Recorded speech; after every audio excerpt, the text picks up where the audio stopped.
এই সরকারকে সহযোগিতা করার জন্য আমরা প্রতিশ্রুতিবদ্ধ, কিন্তু তার মানে এই না যে আমরা দাসখত দিয়েছি আপনাকে যা করবেন তাই সমর্থন করার জন্য।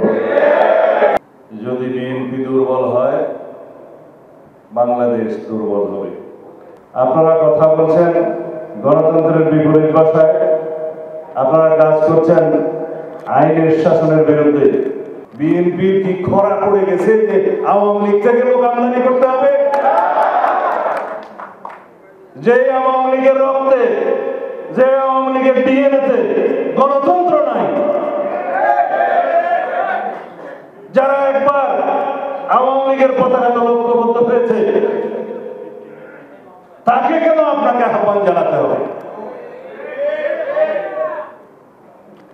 এই আওয়ামী লীগ জন্মলগ্ন থেকে গণতন্ত্রের বিরুদ্ধে অবস্থান নিয়েছে। তারা এখন একতান্ত্রিকতা বিশ্বাস করে, একদলীয় রাষ্ট্র ব্যবস্থা বিশ্বাস করে, বাকশালে বিশ্বাস করে, বাংলাদেশের গণতন্ত্রকে হত্যা করেছে।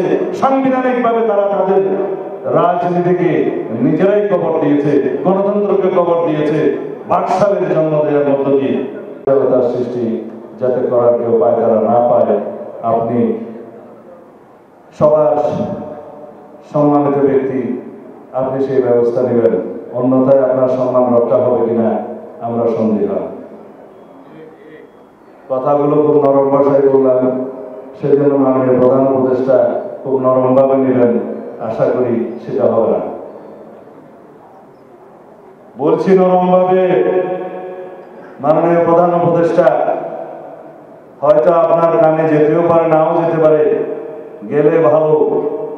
আর যদি আপনি কানে না তোলেন তাহলে সবার জন্যই খারাপ।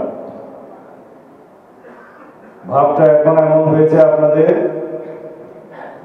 সমস্ত উপদেষ্টারা, মাননীয় উপদেষ্টা মনে করছেন বাংলাদেশটা পুরোটাই বোধহয় তাদের কথায় উঠবে এবং বসবে।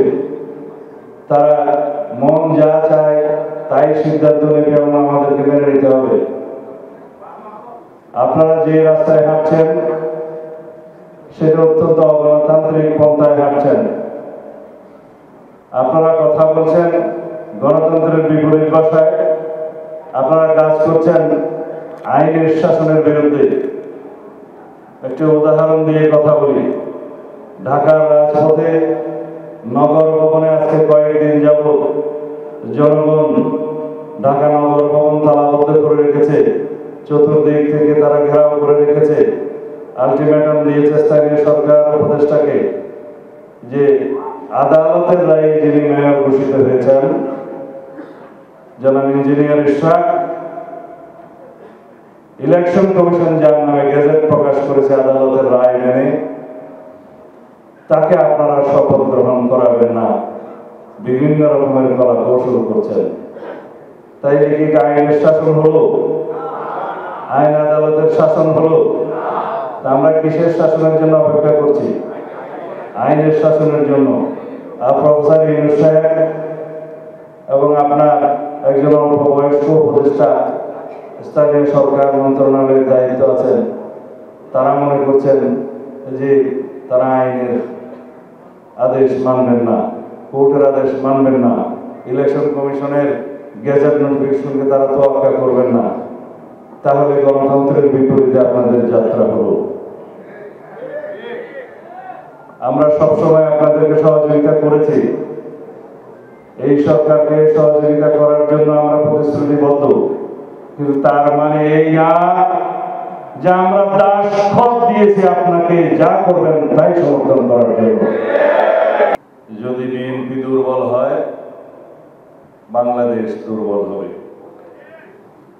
যদি বিএনপির জন্ম না হতো, বহুদলীয় গণতন্ত্রের জন্ম হতো না। যদি বিএনপি বাংলাদেশের রাজনীতিতে গণতন্ত্রের পক্ষে অবিরাম সংগ্রাম করে না আসত, বাংলাদেশের গণতান্ত্রিক সংগ্রামের ইতিহাস রচিত হতো না। এই বিএনপি হচ্ছে বাংলাদেশের গণতন্ত্রের রক্ষা কবচ। এই বিএনপি হচ্ছে বাংলাদেশের স্বাধীনতা সার্বভৌমত্বের পাহারাদার।